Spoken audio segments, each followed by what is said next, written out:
नमस्कार दोस्तों, एक बार फिर आपका हार्दिक स्वागत है द रीकैप के 11वें संस्करण में। और ये 11वां संस्करण जनवरी 2024 से शुरू हुए हमारे इस नए साल और इस शो का 11वां एपिसोड है, क्योंकि हम जिस हफ्ते के बारे में बात करने जा रहे हैं वो भी इस साल का 11वां हफ्ता है। जी हाँ, ये जो पिछला हफ्ता 11 मार्च से 15 मार्च का जो कारोबारी हफ्ता रहा स्टॉक मार्केट में, भारतीय स्टॉक मार्केट में, वो साल 2024 का 11वां कारोबारी हफ्ता था। जैसा कि आप इस शो की अवधारणा को जानते हैं कि बीते हुए हफ्ते के प्रत्येक कारोबारी दिवस पर मैं और अंकित डिस्कशन करते हैं कि उस दिन जो भी क्रियाएं हुई मार्केट में, मार्केट गिरा, मार्केट बढ़ा, इंडाइसेस ने क्या रिटर्न्स दिया, स्टॉक स्पेसिफिक क्या हरकतें हुई, वो क्यों हुई, उसके पीछे के कारण क्या थे, उसके पीछे की मूलभूत धरातल स्थिति क्या थी, उसके ऊपर मैं और अंकित आपसे बात करते हैं। और इसके दूसरे सेशन में हमारे रोजाना 8:45 पर आयोजित होने वाले लाइव सेशन का रिपोर्ट कार्ड भी बनाते हैं। तो दोस्तों, स्वागत है आप सभी का एक बार फिर द रीकैप के 11वें एपिसोड में। अंकित, द रीकैप में अगर मैं बात करूं, 11 तारीख को ये हफ्ता शुरू हुआ था और 15 मार्च तक चला था, तो मुझे एग्रेसिवली सेलिंग दिखी पूरे हफ्ते। शानदार बिकवाली हुई। स्मॉल कैप, मिड कैप के इंडेक्सेस तो चरमरा से गए थे, मतलब बिल्कुल मुझे वहां हर तरफ बिकवाली का मंजर दिखाई दे रहा था और निवेशक एक दबाव महसूस कर रहे थे, चारों तरफ निराशा छाई हुई थी। तो 11 से 15 मार्च का जो हफ्ता है, इसको आप अपने तरीके से किस तरह परिभाषित करेंगे? बिल्कुल शशांक जी, आपने एकदम सही फरमाया कि स्मॉल कैप मिड कैप के अंदर बहुत जबरदस्त एग्रेसिव सेलिंग थी। लोगों के अंदर एक डर, भय, पैनिक, जिसको हम मार्केट के अंदर फियर कहते हैं, वो देखने को मिला। आपने देखा कि निफ्टी के अंदर लगभग 2% जो ऑल टाइम हाई से घिर करके लगभग 2% ही गिरा है, 2.1% ही गिरा। साथ ही साथ बैंक निफ्टी जो है वो 2.6% गिरा। बट ये आपको एक्चुअल पिक्चर बताता नहीं है। एक्चुअल पिक्चर आपको बताती है मिड कैप इंडेक्स, जो कि 4.66% गिरा इस बार, और स्मॉल कैप इंडेक्स 5.5% से ज्यादा। आप समझ रहे हैं, इंडेक्स 5.5% गिरना मतलब स्टॉक्स के अंदर 20-30% की गिरावट बहुत सारे स्टॉक्स में आपको बहुत आसानी से देखने मिल सकती है। अगर मैं सेक्टर स्पेसिफिक की बात करूं तो गिरने में सबसे ज्यादा आगे थी रियल्टी इंडेक्स। हम जैसे कि बात कर रहे थे, रियल्टी के अंदर राइज भी बहुत शार्प आई थी, तो हमें 9% की लगभग रियल्टी इंडेक्स के अंदर गिरावट देखने को मिली। मीडिया के अंदर लगभग 8%, मेटल के अंदर 7%, पीएसयू इंडेक्स जो कि बहुत ज्यादा आउट परफॉर्म कर रहे थे, उसके अंदर भी 8% की गिरावट देखने को मिली। एक ही सेक्टर था इकलौता जो कि इस बार पॉजिटिव रहा था, वो आईटी था, जो कि 1.8% ऊपर बंद हुआ है। और ये क्योंकि जैसे कि मैंने कहा था कि डिफेंसिव्स के अंदर आने की बहुत ज्यादा पॉसिबिलिटीज बन रही है। पिछले 2 सप्ताह से हम ये डिस्कस भी कर रहे थे कि कैसे डिफेंसिव्स के अंदर ही एक सेफ हेवन है। वो सेम चीज हमें रेप्लिकेट होते हुए दिखी। जी हाँ दोस्तों, अंकित से हमने जाना कि पूरे हफ्ते में मार्केट कैसे चरमरा गया था और केवल एक आधे सेक्टर को हम छोड़ दें तो बाकी सारे सेक्टर्स हमें औंधे मुंह गिरते हुए ही नजर आए। कोई 6%, कोई 9.5%, कोई 7%, कोई 6.5%, तो कोई 8% के आसपास गिर रहा था। केवल एक आईटी ऐसा था जिसने 1.8% और वो भी इंडेक्स लेवल पे। हाँ बिल्कुल, इंडेक्स इंडेक्स लेवल लेवल पे, की बात हो स्टॉक रही लेवल है। पे नहीं। स्टॉक स्पेसिफिक बात नहीं कर रहे, हम यहाँ इंडेक्स की ही बात कर रहे हैं। तो आगे बढ़ेंगे अंकित, चूंकि आपने समराइज किया हफ्ते को। मैं अगर डे बाय डे बात करूं, 11 मार्च को पहला कारोबारी दिन था, हफ्ता शुरू हुआ, तो जो पिछले 3-4 हफ्ते से हम हमेशा निफ्टी के ऑल टाइम हाई बनाने की बातें कर रहे थे, वहां से मुझे निफ्टी गिरता हुआ नजर आया और साथ ही साथ बैंक निफ्टी भी 1% के आसपास मुझे गिरता हुआ दिखाई दिया। तो ये 11 तारीख का दिन आप कैसे देखते हैं? तो देखिए, 11 तारीख के दिन हमने निफ्टी को ऑल टाइम हाई लगाते हुए वापस देखा और वहीं पे उसका टॉप बन करके निफ्टी आपको गिरते हुए देखने को मिला। बैंक निफ्टी भी गिरा। देखिए, सेबी ने जो स्ट्रेस टेस्ट के लिए म्यूचुअल फंड्स को ऑर्डर किया था कि आप एक स्ट्रेस टेस्ट करें कि आप अपने पोर्टफोलियो को कितना जल्दी लिक्विडेट कर सकते हैं, कितना परसेंट लिक्विडेट कर सकते हैं, क्योंकि सेबी चेयरपर्सन ने ये गाइडलाइंस दी थी। तो हमें शुरुआती हफ्ते के अंदर शुरुआत में से ही ये प्रेशर हमें देखने को मिला और 11 तारीख से वो एक बेसिक फॉल की शुरुआत हो चुकी थी, जहां पे स्टॉक्स बहुत ज्यादा नहीं बट नॉर्मल गिर रहे थे और आपने बैंक निफ्टी में 1% से लगभग गिरावट देखी। बिल्कुल, गिरावट की शुरुआत 11 तारीख को हो चुकी थी। मैं 12 तारीख को जब मार्केट देख रहा था तो निफ्टी और बैंक निफ्टी मुझे ऑलमोस्ट फ्लैट से नजर आए, परंतु उस दिन मिड कैप स्टॉक्स में विध्वंस शुरू हो चुका था, गिरावट शुरू हो चुकी थी। आप इसको कैसे देखते हैं? बिल्कुल सही आप शशांक जी। लगभग बैंक निफ्टी और निफ्टी जो थे वो फ्लैट थे, वो थोड़ा सा नीचे ओपन होकर के ही खुले थे, और साथ ही साथ में उस टाइम पे पूरे कारोबारी दिन के अंदर वो बहुत ज्यादा मोमेंटम दिखा नहीं पा रहे थे। मतलब देखने को ये मिल रहा था, डाइकोटमी देखने को क्लियर मिल रही थी कि मिड कैप स्टॉक्स जो है वो तो गिरना चालू हो गए थे, और जो लार्ज कैप है यानी कि निफ्टी और बैंक निफ्टी के जो स्टॉक्स हैं वो एक रेजिलियंस शो करने की कोशिश कर रहे थे कि नहीं हम नहीं गिरेंगे। मतलब आप ऐसे अगर देखते हैं स्क्रीन तो आपको ये एकदम क्लियरली ऐसे बात करते हुए लगे कि हम नहीं गिरने वाले, आप लोग गिर रहे हो, इट्स ओके फेयर, आप लोगों के साथ में प्रॉब्लम है, मिड कैप के साथ में प्रॉब्लम है। और मिड कैप के अंदर हमने देखा कि लगभग 1% का इंडेक्स लेवल पे गिरावट देखने को उस दिन मिली थी। सही कह रहे हैं आप, जो रेजिलियंस की आप बात कर रहे हैं, पर जब मैं 13 तारीख को देखता हूँ मार्केट बुधवार को, तो मुझे स्मॉल और मिड कैप जो है वो एग्रेसिवली फिर गिरते हुए नजर आता है। साथ साथ मुझे निफ्टी और बैंक निफ्टी भी ड्रैग होते हुए दिखते हैं। बिल्कुल शशांक जी, एकदम सही बात है कि जो मैं आपको बता रहा था कि ये निफ्टी बैंक निफ्टी एक रेजिलियंस शो कर रहे हैं। स्मॉल कैप और मिड कैप के अंदर इस तरह का एग्रेसिव फॉल आया कि इंडेक्स लेवल पे स्मॉल कैप 5% नीचे था, मिड कैप 4% नीचे था उसी दिन विशेष के अंदर। और साथ ही साथ में बैंक निफ्टी और निफ्टी भी साथ साथ में उस प्रेशर के वजह से गिरने लगे सेकेंड हाफ के अंदर। एक रोचक बात बता दूं दोस्तों यहाँ पे आप लोगों को कि 13 मार्च के दिन 731 स्टॉक से ज्यादा 5% से ज्यादा नीचे थे। मतलब 731 स्टॉक्स थे जिनके अंदर 5% से ज्यादा की गिरावट देखने को मिली थी। और ये कोविड के बाद में पहली बार ऐसा हुआ है। कोविड के फॉल के दौरान हमें इतना लेवल पे देखने मिला था। नो डाउट 2022 में भी हमें इस तरह का फॉल देखने को मिला था, बट उसके अंदर कुछ 500 स्टॉक्स ही थे दोनों बार। इस बार 700 से ज्यादा स्टॉक्स थे, तो ये अपने आप में एक बहुत ही भयानक मंजर था। बहुत सारे stocks Shashank ji lower circuits पे थे, 20% 15% 10% मतलब कहीं कोई रिस्पाइट था ही नहीं। आपने जो स्टॉक हाथ लगाया वो एकदम से गिरा हुआ आपको मिलेगा। और जिसमें भी पीएसयू स्टॉक्स के अंदर तो एकदम कोहराम मचा हुआ था। पीएसयू स्टॉक्स में मचा हुआ था कोहराम, और 700 से अधिक स्टॉक्स जो है वो 5% के आसपास की मंदी दिखा रहे थे। पर 14 तारीख को मुझे इंडेक्सेस में एक शार्प रिवर्सल नजर आया, और ऑल अक्रॉस जो स्टॉक्स है वो भी मुझे रिवर्स करते हुए दिखाई दिए। बिल्कुल, जैसा कि मैंने आपको कहा था कि ये जो हमने डेटा आपके साथ शेयर किया था कि 731 स्टॉक्स जो थे वो 5% से ज्यादा नीचे थे। जब भी इतना एक्सट्रीम लेवल पे कोई चीज होता है ना, तो नेक्स्ट डे या तो एक फॉलो अप पैनिक की शुरुआत होती है या एक शार्प रिवर्सल आता है। इसके अंदर बीच में कहीं और स्कोप होता नहीं है। और ये हमने अपने लाइव सेशन में भी डिस्कस किया था कि आज का जो दिन है वो बहुत ही डिसाइडिंग चीज होगा कि अगर अब यहाँ से मार्केट गिरा तो ये अब संभल नहीं पाएगा और यहाँ से शार्प रिवर्सल की पॉसिबिलिटीज बनती है। तो आपने देखा मिड कैप स्मॉल कैप के अंदर बहुत अच्छा रिवर्सल देखने को मिला, पीएसयू स्टॉक्स के अंदर भी रिवर्सल देखने को मिला। निफ्टी बैंक निफ्टी में कंपैरेटिवली बढ़त तो आई थी, पर उस लेवल पे नहीं जितना कि आपने मिड कैप और स्मॉल कैप में देखा। बिल्कुल सही कह रहे हैं अंकित। एक रिवर्सल देखने को मिला 14 तारीख को हमें, पर 15 तारीख की मैं बात करूं, उस रिवर्सल के बावजूद ऑल अक्रॉस जितने भी काउंटर है मुझे या तो फ्लैट नजर आए या साइडवेज नजर आए। आप इसको कैसे परिभाषित करेंगे? तो 15 मार्च के दिन शशांक जी जो इंडेक्स खुले थे उसके अंदर स्टार्टिंग के टाइम पे वो थोड़ा सा तेजी दिखाने की कोशिश कर रहे थे, बट वो almost Nifty bank Nifty flattish से ही थे, वो ज्यादा कुछ कर नहीं पा रहे थे, एक रेंज के अंदर बंधे हुए थे। मिड कैप स्टॉक्स के अंदर कुछ स्पेसिफिक स्टॉक्स के अंदर आपने एक अच्छा मोमेंटम देखने को मिला आपको। बाकी ऑलमोस्ट मतलब क्या बोलते हैं, एक फ्लैट सा ही प्रदर्शन रहा था आखिरी कारोबारी दिन के दिन। बिल्कुल फ्लैट सा प्रदर्शन आखिरी कारोबारी दिवस पे रहा था।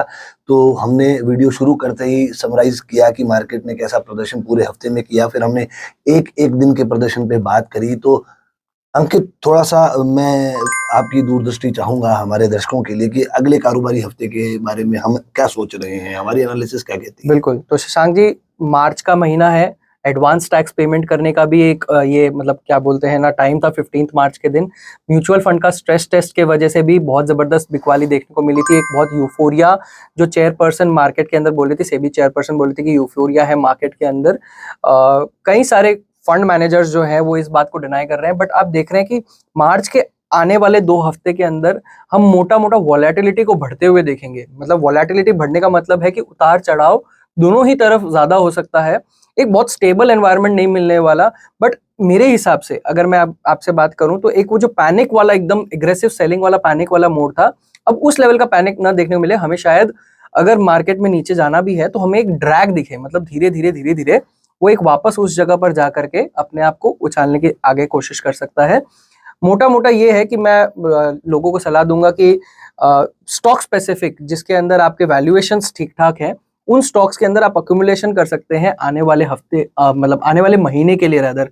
यहाँ पे हफ्ते 2 हफ्ते की सोच नहीं रख सकते हैं। जो हफ्ते 2 हफ्ते की सोच रखते हैं उनके लिए अभी सेटअप्स नहीं प्रेजेंट है। बिल्कुल गौर करने वाली बात है कि हफ्ते 2 हफ्ते की सोच रखने वाले निवेशकों के लिए या ट्रेडर्स के लिए यहाँ कोई तरह का सेटअप हमें दिखाई नहीं दे रहा है।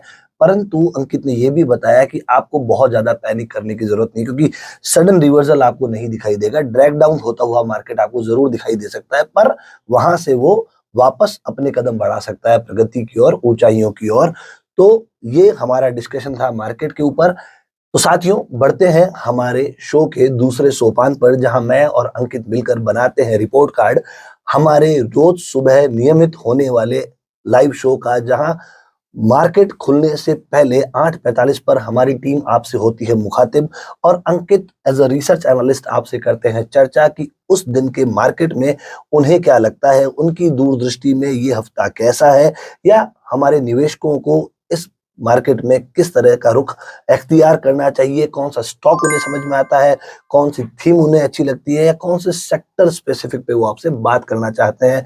तो हर दिन जो वो बात आपसे करते हैं, उसका रिपोर्ट कार्ड कि वो उनकी जो आकलन था, वो जो विश्लेषण आप तक लाए थे, वो सटीक बैठा कि नहीं बैठा, उसका रिपोर्ट कार्ड मैं अंकित के साथ बनाऊंगा इस हफ्ते का, 11वें हफ्ते का। तो 11 मार्च की अगर मैं बात करूं अंकित से, तो 11 मार्च जहां जहां मुझे याद है, जो जो आपसे डिस्कशन हुआ था स्टॉक या थीम या सेक्टर्स, उसमें से मुझे जियो फाइनेंशियल याद है। जियो फाइनेंशियल मुझे उसमें से, क्योंकि मैंने नोट किया था और शायद कहीं ना कहीं मेरे पोर्टफोलियो में वो नजर आ रहा था, तो मैं अंकित से जानना चाहूंगा। अंकित, जियो फाइनेंशियल तो आपने बताया था, और बाकी जो चीजें आपने बताई थी वो कैसे इंडिकेट हुई? तो शशांक जी, बिल्कुल 11 तारीख के दिन एक्चुअली हमने फाइनेंशियल सर्विसेज के थीम पे भी बात करी थी। जियो फाइनेंशियल के अंदर स्पेसिफिकली मैंने देखा था कि एक रिलेटिव आउट परफॉर्मेंस दिख रहा है। ये बात मैंने लाइव के अंदर मेंशन भी करी थी कि मार्केट जब अच्छा नहीं परफॉर्म कर रहा है, उसके बावजूद कोई स्टॉक अगर अच्छा परफॉर्म कर रहा है, तो उसके अंदर मेरे को जियो का नाम दिख रहा था। साथ ही मैंने अदानी के कुछ स्टॉक्स डिस्कस करे थे। अदानी के स्टॉक्स के अंदर मोमेंटम तो नहीं आया, बट जियो फाइनेंशियल जो है वो 4% इस पूरे कारोबारी हफ्ता में काम करने के बाद में ऊपर बंद हुआ है। इतने फॉल के बावजूद भी आपने देखा कि एक्चुअली स्टार्टिंग के 2-3 दिन के अंदर वो 12-13% ऊपर गया था। फिर जिस दिन 13 तारीख को जब गिरावट आई, तो उसके अंदर भी 8-9% की गिरावट आई। बट उसके अगले आने वाले दोनों दिन के अंदर उसके अंदर वापस राइज आई, और ओवरऑल पूरा वीक के लिए आपको जियो फाइनेंशियल के अंदर 4% का रिटर्न मिला। साथियों, स्टार ऑफ द डे था जियो फाइनेंशियल। पूरे हफ्ते की अगर उसकी कैलकुलेशन देखें तो 4% का रिटर्न वो आपको दे रहा है हफ्ते में। तो डिस्कस किया था मेरे साथी अंकित ने 11 मार्च को आपके साथ सुबह लाइव डिस्कशन में। मैं 12 मार्च की बात करूं अंकित, 12 मार्च को मुझे टीसीएस याद आता है। तो 12 मार्च का हमारा क्या सेशन रहा था, दोबारा तो उसका छोटा सा रिकैप बताएं और फिर उसका रिपोर्ट कार्ड बनाएं। तो शशांक जी, एक मैंने कॉशियस अप्रोच है ना, 12 तारीख इनफैक्ट पूरे हफ्ते के स्टार्टिंग से ही मैंने सारे दर्शकों को कहा था कि एकदम कॉशियस अप्रोच रखना है। लार्ज कैप्स के अंदर आपको अपना पोजीशन रखना है, स्मॉल कैप मिड कैप के अंदर अभी वो टाइम नहीं है एग्रेसिव होने का।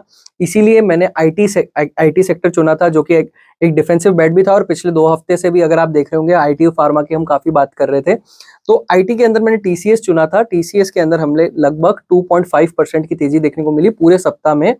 जबकि मैंने आपको बताया कि पूरा मार्केट तो गिरा ही था, उसके बावजूद भी आईटी एक अलग ही इंडेक्स था जिसने अच्छा आउट परफॉर्म किया।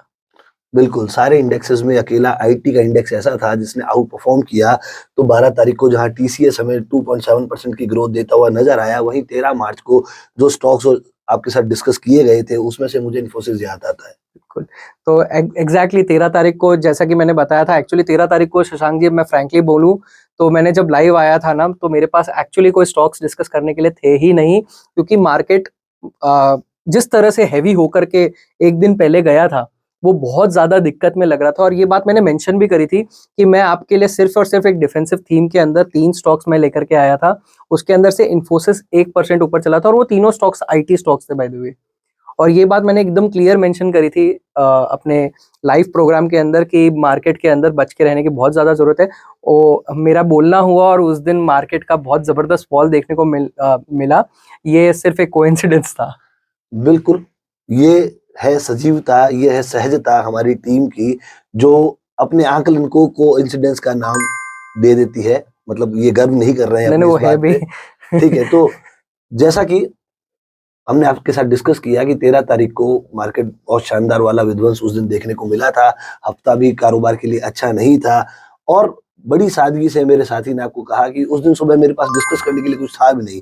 उसके बावजूद अगर 1% का रिटर्न आपके साथ डिस्कस वेल इन एडवांस कर दिया जाता है, तो इसे प्रामाणिकता माना जाना चाहिए हमारी रिसर्च के बाबत। 14 मार्च की बात करता हूँ, इंटेलेक्ट डिज़ाइन मुझे याद आता है। तो 14 मार्च को क्योंकि मार्केट में एक रिवर्सल दिखाई दिया था, राइट। तो उस दिन क्या रहा? अगेन आईटी का स्टॉक था शशांक जी, क्योंकि पैनिक हो रखा था तो मैंने एग्रेसिव होने की नहीं ठानी। मैंने इंटेलेक्ट डिजाइन अरीना, जो कि पिछले कई दिनों से काफी ज्यादा आउट परफॉर्मेंस शो कर रहा था, तो मैंने उसको डिस्कस किया था। उसके अंदर हमें 4% की तेजी देखने को मिली थी। स्टॉक्स बाय द वे उस दिन जो गिरे थे पहले, और हमने जो पहले भी डिस्कस किए थे 11, 12, 13 मार्च को, उसके अंदर शार्प रिवर्सल देखने को मिला था। बट क्या है, जिस लेवल्स पे हमने रिकमेंड किया था वो एक्चुअली उस लेवल से ऊपर कभी गया ही नहीं, तो नो पॉइंट इन डिस्कसिंग दो स्टॉक्स। ऐसे स्टॉक्स पे डिस्कशन करने का कोई बिंदु ही निकल के नहीं आता है। हम आगे बढ़ेंगे। 15 तारीख की शुक्रवार था, आखिरी कारोबारी दिवस था अंकित, और जैसा कि हमारा पसंदीदा सेक्टर में बात करूँ, पसंदीदा जो थीम है हमारी, जिस पे हम पिछले कुछ हफ्तों से बात कर रहे हैं, वो थी डिफेंस। और बिल्कुल डिफेंस का स्टॉक आपने डिस्कस किया सोलर। बिल्कुल। प्लीज थोड़ा सा, क्योंकि मैं ज्यादा है ना अंदर से जल्दबाजी से ये सुनना चाहता हूँ कि डिफेंस पे ही हम क्यों फोकस कर रहे हैं। सो एक्चुअली शशांक जी, इसके ऊपर तो हमें अलग से एक पूरा शो बनाना पड़ेगा। मैं पूरा तो डिटेल्स अभी आपको नहीं दूंगा कि क्यों मुझे डिफेंस सेक्टर बहुत बढ़िया लग रहा है। बट हमने 15 मार्च को सोलर इंडस्ट्रीज डिस्कस करा था, बहुत अच्छा सेटअप बना हुआ था। बाय द वे, अगर आपने देखा होगा, थोड़ी सी आपके इन्फॉर्मेशन के लिए, दर्शकों के इन्फॉर्मेशन के लिए बता दूं, प्रधानमंत्री जी मोदी जो हैं, वो पोखरन गए थे 2 दिन पहले, और उनने अग्नि मिसाइल्स को टेस्ट वगैरह किया था। और सोलर इंडस्ट्रीज वो पिनाका मिसाइल्स और इन सारी चीजों के अंदर डील करती है। सेटअप भी बहुत स्ट्रांग था, थीम मुझे बहुत ज्यादा पसंद आ रही थी। और 15 तारीख को हमने देखा कि उसके अंदर 8.5% की तेजी देखने को मिली थी।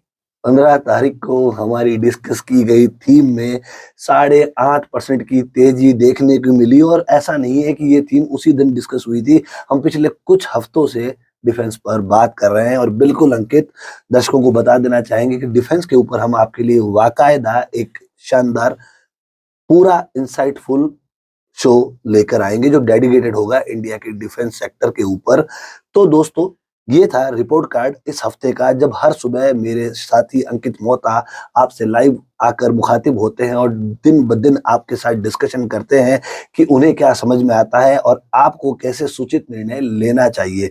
तो दोस्तों, साथ में डिस्क्लेमर भी आपको दे देना चाहूंगा कि हमारी जो लाइव सेशन पे आपके साथ बातचीत होती है, उस पे हम स्पष्ट तौर पे आपको ये नहीं कह रहे हैं कि जो हम आपसे डिस्कस कर रहे हैं आपको उसी हिसाब से निवेश करना चाहिए। हमारा उद्देश्य होता है कि हम आपको एक विजन दें, आपको एक इंसाइट दें, आपको सूचित निर्णय लेने में सहयोग करें, आप तक अवेयरनेस लेके आएं, ताकि हमारे निवेशक, हमारे ट्रेडर्स अपनी मेहनत से कमाया हुआ पैसा सही तरीके से मार्केट में निवेश करें। उन्हें पता चले कि आज के दिन मार्केट में क्या हो सकता है, इस हफ्ते क्या हो सकता है, और अंत में जब हम सब कुछ समराइज करके द रीकैप लेके आते हैं, क्योंकि मैं हमेशा कहता हूं दोस्तों, बाकी दूसरे जो एपिसोड बनाने वाले लोग हैं या शो बनाने वाले लोग हैं हमारी इंडस्ट्री में, वो आने वाले हफ्ते पे आपसे बात करते हैं और वो आपको ये ज्ञान देते हुए शायद नजर आएंगे कि आपको क्या लेना चाहिए, क्या नहीं लेना चाहिए।